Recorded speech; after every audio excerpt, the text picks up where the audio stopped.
Happiness and loneliness. This is a very good topic.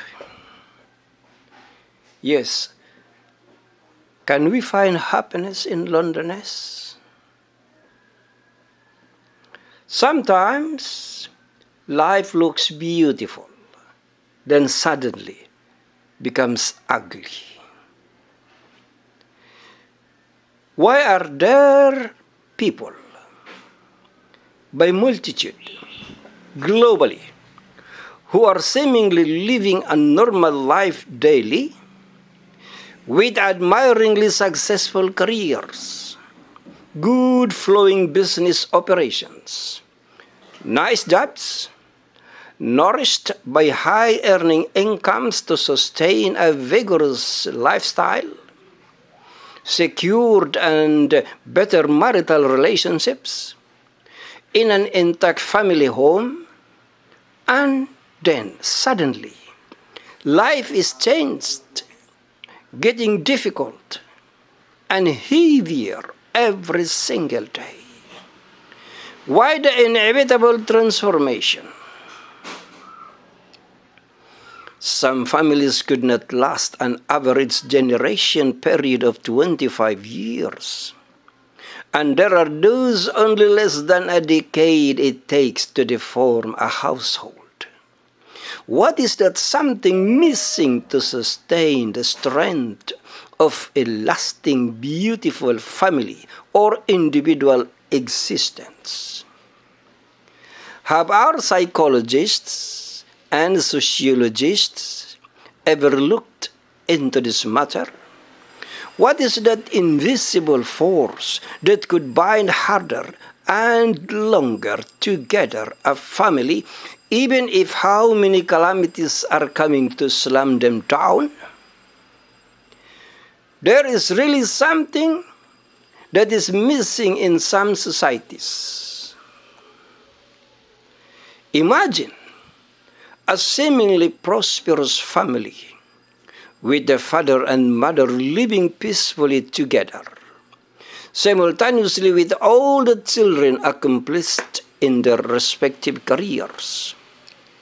And they have regular contacts and occasional reunions to update each other and renew the binding tie of the family.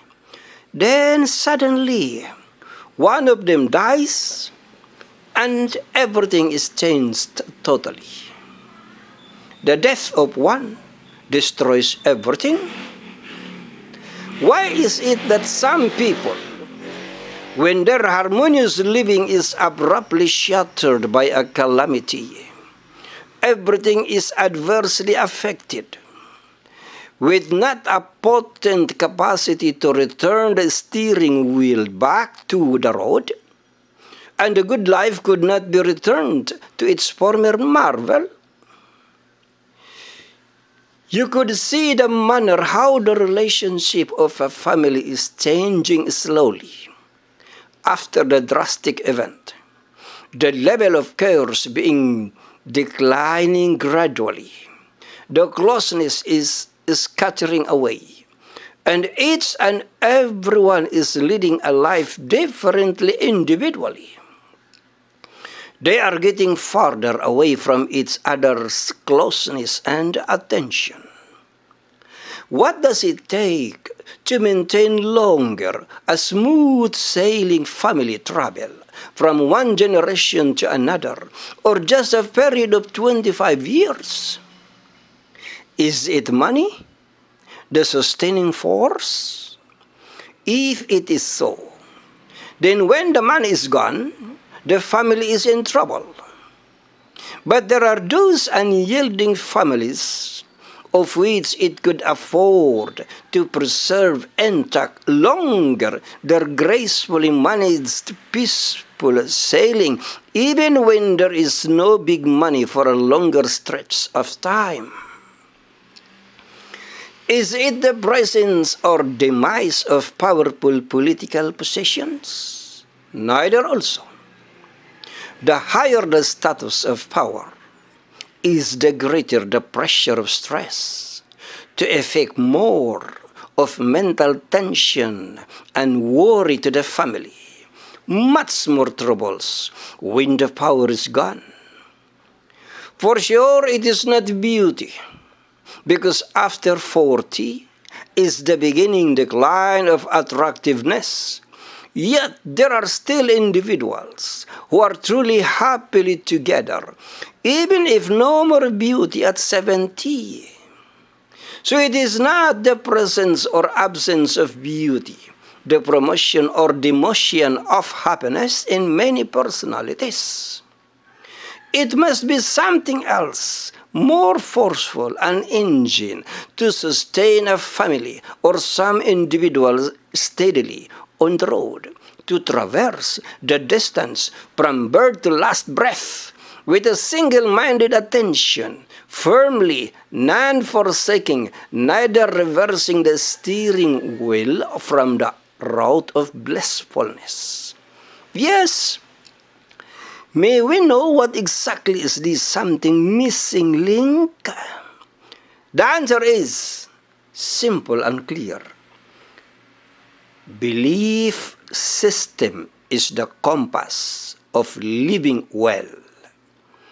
Let us go on to the main resolution of the chapter of this book.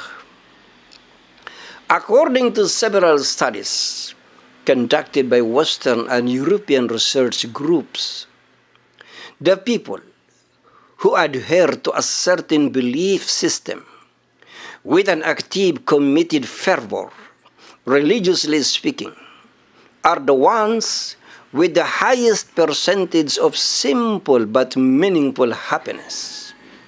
Whereas most of the suicidal potentialities, as an extreme contrary, on the other hand, are individuals who are not giving high importance to live by the mandate of any belief system.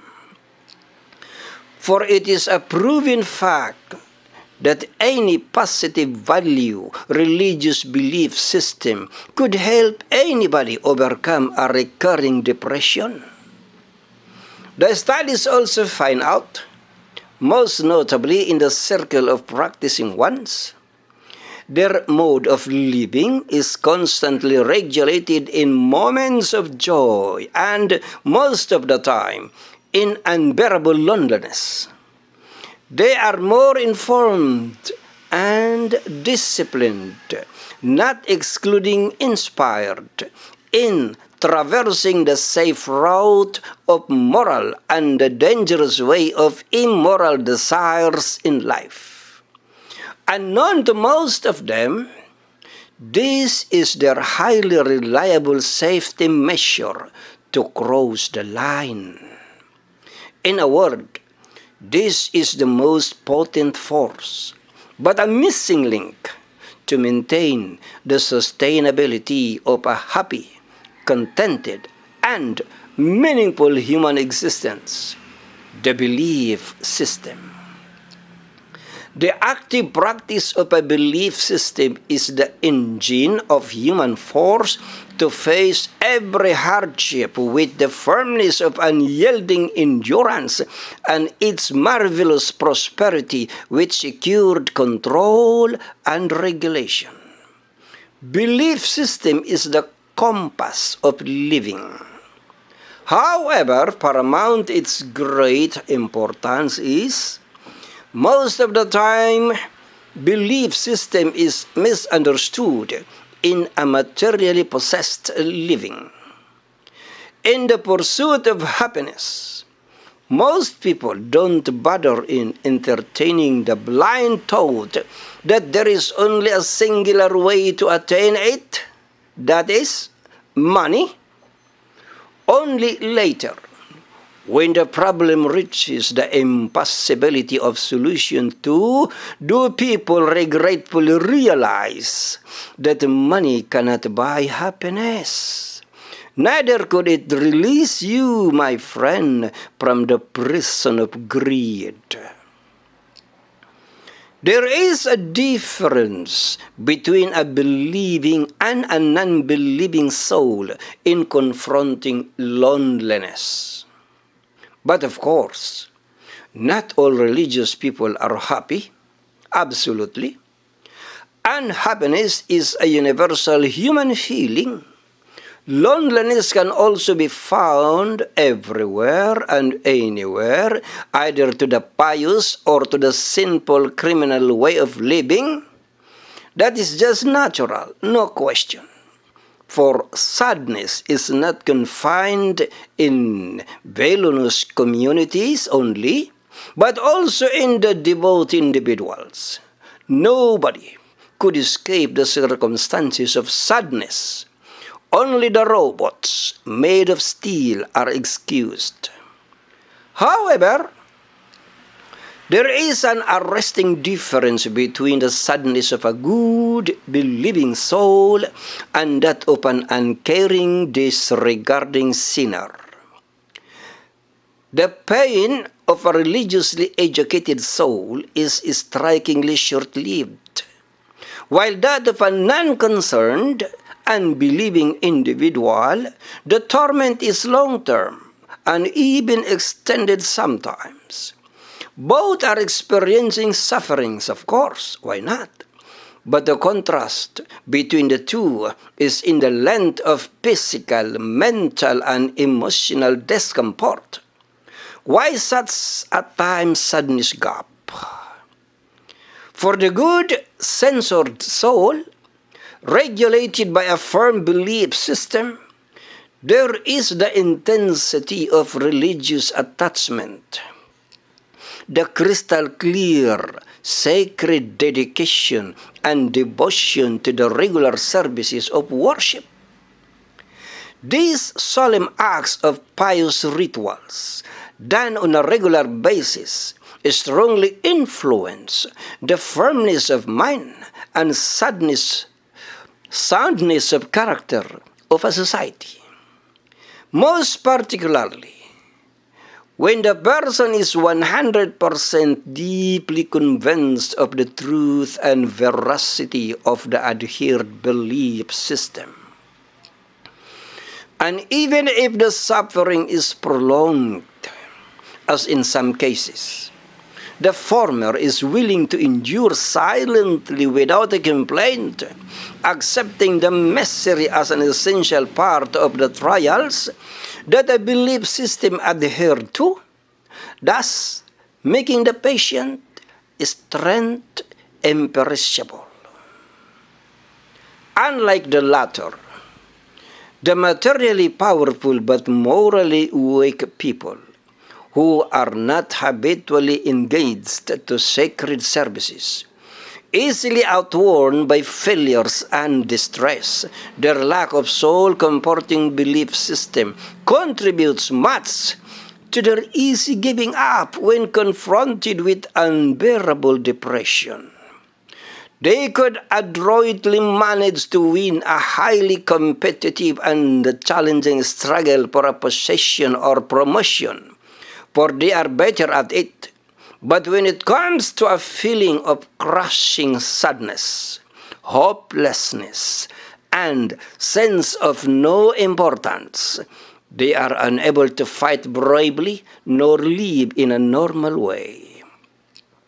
Whereas the former, no matter what harmful calamities may befallen upon you, a believing soul, no degree of devastating failures and losses can alter the normal direction of your daily routine. You may falter painfully for a little while, but immediately after the personal disasters, you go back to the regulated route of a normal living. You are maybe unknown to most, for you don't advertise the trials, but what truly admirable survivor you are. This is how important to live a life of belief system regulated by something of a religious inspiration.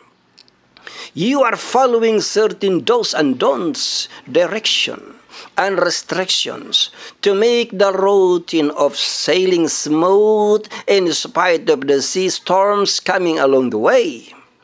With a religious belief system being adopted in life as a constant directive.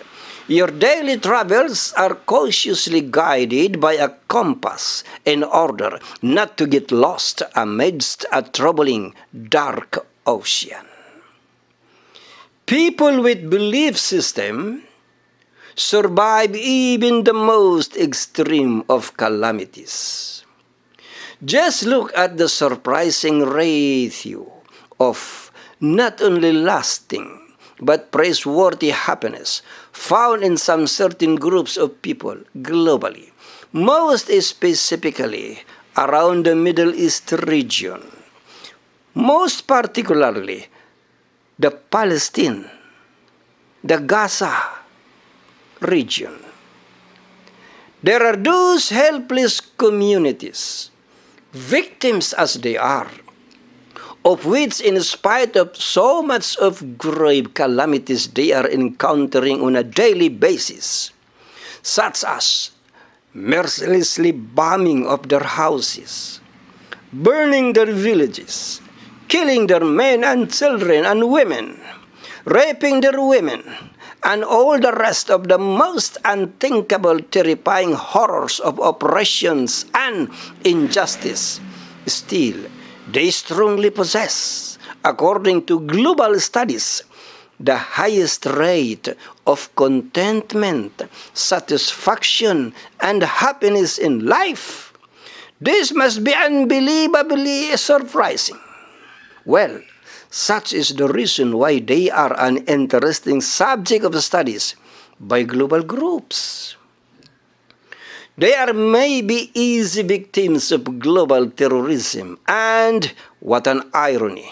At the same token, they are also the unjustified suspects of the same terrorism that bombed and burned their very own houses, and they are continuously losing so much in terms of properties, wealth, lives, loved ones, dreams, and hopes, yet they are the happiest people on the planet Earth.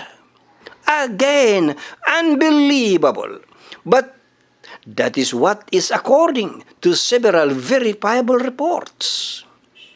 Why are this kind of people so special to withstand incredibly such a terrible man-made catastrophe?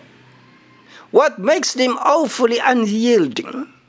The answer is simple and known to everybody.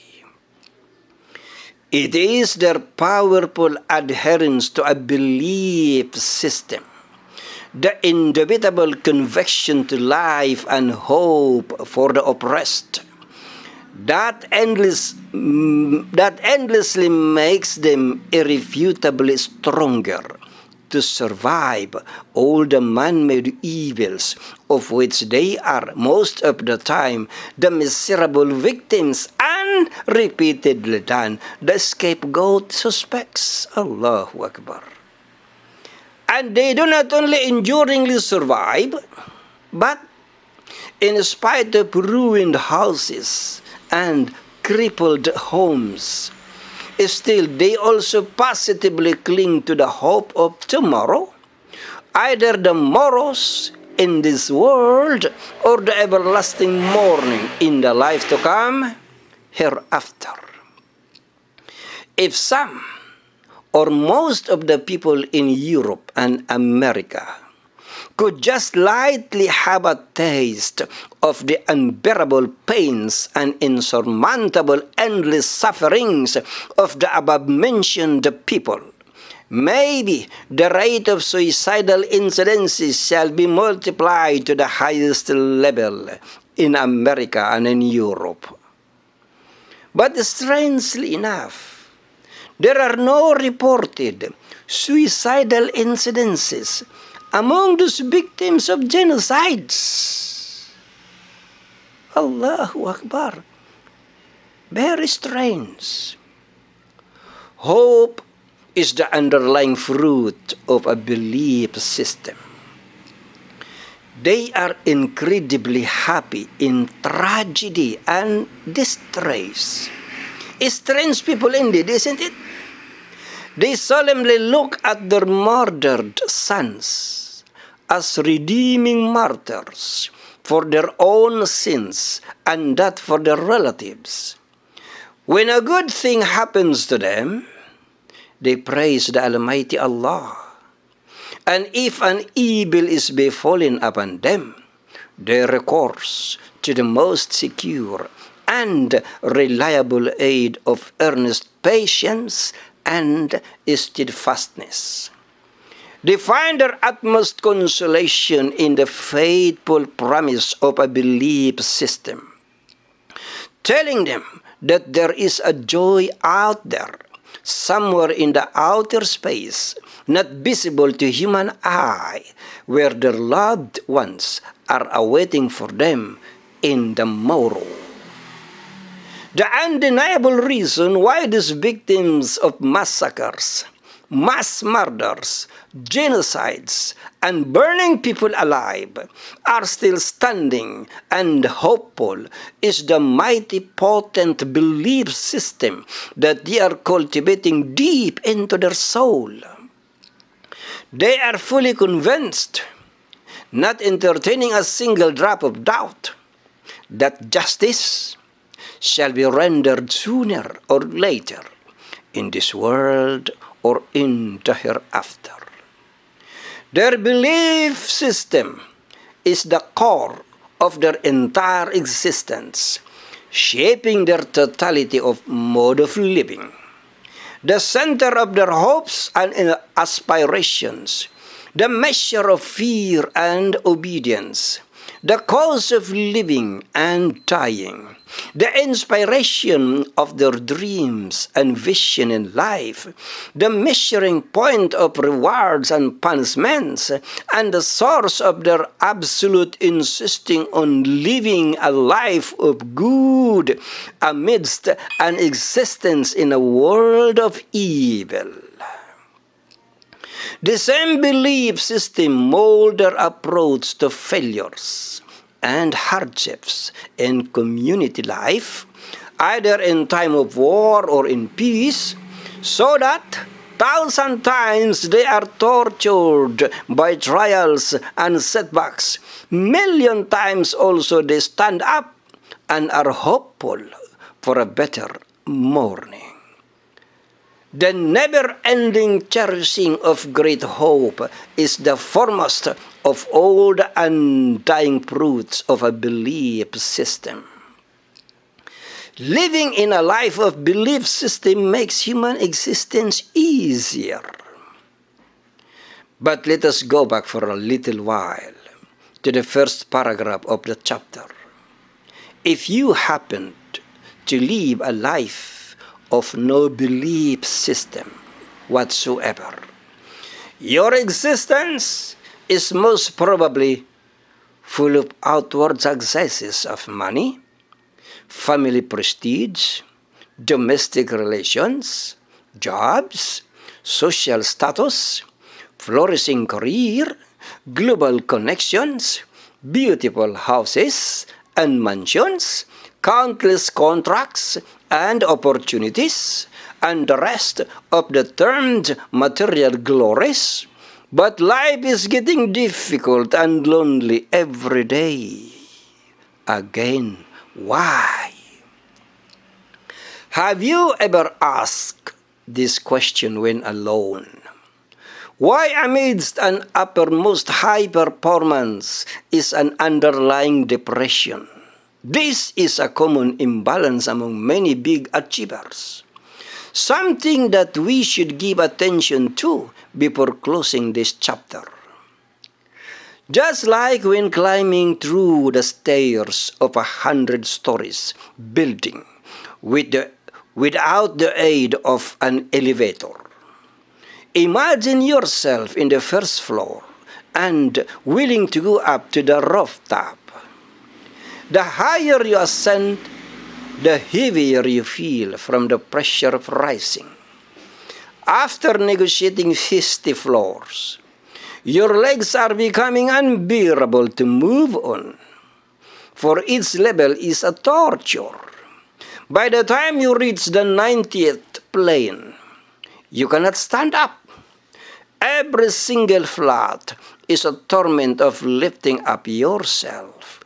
The same with the harsh difficulty of an actually daily life.